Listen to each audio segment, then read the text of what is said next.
नमस्ते बच्चों। हिंदी सुलभ भारती कक्षा छठी की पुस्तक निकालिए।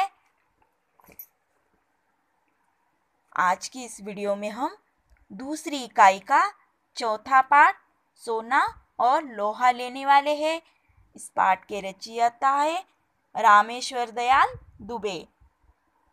तो सोना और लोहा दो धातुओं के नाम है। सोना भी धातु है और लोहा भी धातु है। दोनों का अपना अपना महत्व है। सोना कैसे होता है? सुनहला और चमकदार होता है, सबको प्रिय होता है। परंतु मनुष्य के विकास में लोहे का योगदान कहीं अधिक होता है।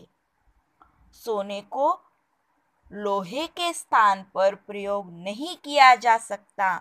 सोना सबको प्रिय होता है, लोहा नहीं। लेखक का जन्म हुआ है 21 जून 1908 उत्तर प्रदेश। मृत्यु इनकी हुई है 24 जनवरी 2011।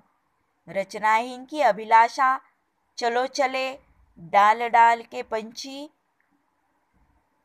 माँ यह कौन, फूल और कांटा आदि। परिचय: आप प्रसिद्ध बाल साहित्यकार है। प्रस्तुत संवाद में रूप रंग की अपेक्षा सद्गुणों के महत्व पर जोर दिया गया है। विभिन्न धातुओं के नाम और उनसे बनने वाली वस्तुएं लिखो। तो अलग अलग धातु हम उपयोग में लेते हैं, उनके नाम और उनसे बनी वस्तुएं आपको लिखनी है। तो पाठ में क्या है देखते हैं हम। यह एक नाटक की तरह है। सोना क्या कहता है? मैं स्वर्ण, मैं सोना, मेरी भी क्या शान है, जिसे देखो मुझे चाहता है, मेरे गुण ही ऐसे हैं। तो लोहा कहता है, नमस्ते, क्या कह रहे थे?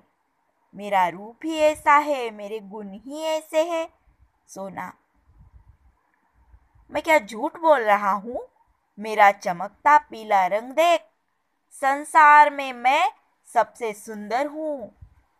लोहा कहता है, सोने, पहले यह तो बता कि तू तिजोरी से बाहर क्यों आया? लाख बार कहा कि तेरा बाहर आना खतरे से खाली नहीं है, मगर तू मानता ही नहीं। तेरी रक्षा का भार मुझ पर है। देखो, सोने को तिजोरी में बंद करके रखा जाता है, क्योंकि उसे डर लगा रहता है। लेकिन लोहे का काम क्या है? सोने की रक्षा करना। तो सोना क्या कहता है? राजा की रक्षा उसके नौकर चाकर करते ही है। लोहा, अच्छा, तू राजा और मैं नौकर, मेरे एक चांटे से तेरा रूप बदल जाएगा। चल भीतर। देखो कैसे डांटता है लोहा। मैं नौकर और तू राजा है, चल अंदर कहता है। सोना कहता है, भले ही तुम मुझसे बड़े हो, मगर मुझे डांटने का तुम्हें कोई अधिकार नहीं। मेरे 10 ग्राम का मूल्य 25,000, तो तुम 25-30 रुपए में किलो के हो। देखो मेरा मूल्य क्या है? सोना कहता है, मेरा मूल्य 10 ग्राम के 25,000, तो तुम 25-30 रुपए में किलो हो।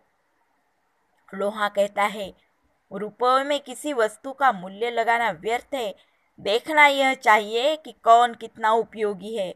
सोने से पेट नहीं भरता, मैं सबका हाथ बांटता हूँ। सोना, अरे लोहे से कैसे पेट भरता है? लोहा कहता है, मैं अगर न रहूं तो किससे बनेगा फावड़ा, कुदाल, खुरपी? मकान बनाना हो तो लोहा चाहिए। युद्ध में लोहे के ही अस्त्र शस्त्र काम देते हैं। कोई बड़ा काम करना हो, लोहे के बिना हो ही नहीं सकता। रोटियां भी लोहे के तवे पर ही सेकी जाती है। सभी कुछ लोहे से बनता है। सोना, अंगूठी, माला, बाली लोहे से नहीं बनते। उसके लिए मेरी ही तलाश होती है। मैं राजा महाराजाओं धनिकों का प्यारा हूँ। मैं ऊंची जगह रहता हूँ, नीचे नहीं उतरता। इस पर लोहा कहता है, तू राजाओं धनिकों का प्यार है, मैं किसानों मजदूरों का प्यार हूँ। गरीबों की सेवा करने में मुझे सुख मिलता है। राजाओं के दिन लद गए, अब तो श्रमिकों के दिन हैं। सोना, मुझसे तो मेहनत नहीं होती, मैं तो आराम से रहता आया हूँ और रहना चाहूँगा। लोहा, आराम हराम है, श्रम में ही जीवन की सफलता है। तुमने देखा है मैं कितना काम करता हूँ। मैं कल कारखानों में दिन रात काम करता हूँ। जो काम करेंगे उन्हीं का सम्मान होगा। सोना, तो मेरा अब क्या होगा? दादा, मुझे घबराहट हो रही है। लोहा, तू डाल डाल मैं पात पात, डर मत सोने, मैं सदा तेरी रक्षा करता आया हूँ, आगे भी करूँगा, मगर अब तू घमंड करना छोड़ दे। सोना, छोड़ दूंगा भैया, मगर मेरी रक्षा करना। लोहा, अच्छा अच्छा, तू मेरा छोटा भाई है ना, चल भीतर चल, बिना पूछे बाहर मत आना। देखो तो सोने की रक्षा किस तरह से लोहे को करनी पड़ती है। इसलिए दोनों भी अपने अपनी जगह महत्वपूर्ण है। इसलिए इस पाठ के माध्यम से हमें यह बताया गया है कि किसी को कम ज़्यादा नहीं समझना चाहिए। सबकी अपनी अपनी एक विशेषता होती है, उस विशेषता की तरफ ध्यान देना चाहिए। तो इस पाठ पर जो आपको शब्द, मुहावरे, कहावतें दी है वह आपको आपकी कॉपी में लिखनी है। देखो यहाँ पर निम्नलिखित शब्दों में प्रत्यय लगाकर लिखो। तो यहाँ पर आपको प्रत्यय दिए हैं ता, वान, आवना, ई, आहट, इक। तो यह शब्द दिए हैं, इनको यह प्रत्यय आपको लगाना है, जैसे कि गुणवान, सुंदरता, डरावना, उपयोगी, घबराहट, दैनिक। उसके बाद देखो यहाँ पर आपको निम्न शब्दों का रोमन लिपि में लिप्यंतर करो। रोमन लिपि में आपको लिप्यंतर करना है, यानी कि जो अंग्रेजी भाषा है उसमें इसको लिखना है आपको। जैसे कि धनुष्य, धनुष, स्पेलिंग लिखने हैं इसके। महल, कुर्सी, बारिश, कटहल, खिड़की, हाथी, नेवला। भले ही इनके नाम हाथी का एलिफेंट आता है, पर आपको हाथी का ही स्पेलिंग लिखना है। तो आगे का आपका प्रश्न है, निम्नलिखित कारकों का अपने वाक्य में प्रयोग करो।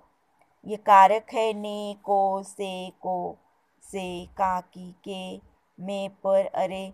तो आपको इस तरह से वाक्य में इनका प्रयोग करना है। सलील ने बच्चों को पढ़ाया, वारिजा ने कृष्णा को अपने खिलौने दिए, नेहा साइकिल से स्कूल जाती है, आदित्य ने भिखारी को खाना दिया, गंगा हिमालय से निकलती है, तनिषा का भाई धवल है, मनु की बहन रेणु है, नमन के भाई शुभम और हर्षित है, कमरे में बिल्ली है, वृक्षों पर पक्षी चहक रहे हैं, अरे हिमानी तुम कहाँ हो। तो इस तरह से आपको यह स्वाध्याय अपनी कॉपी में लिखना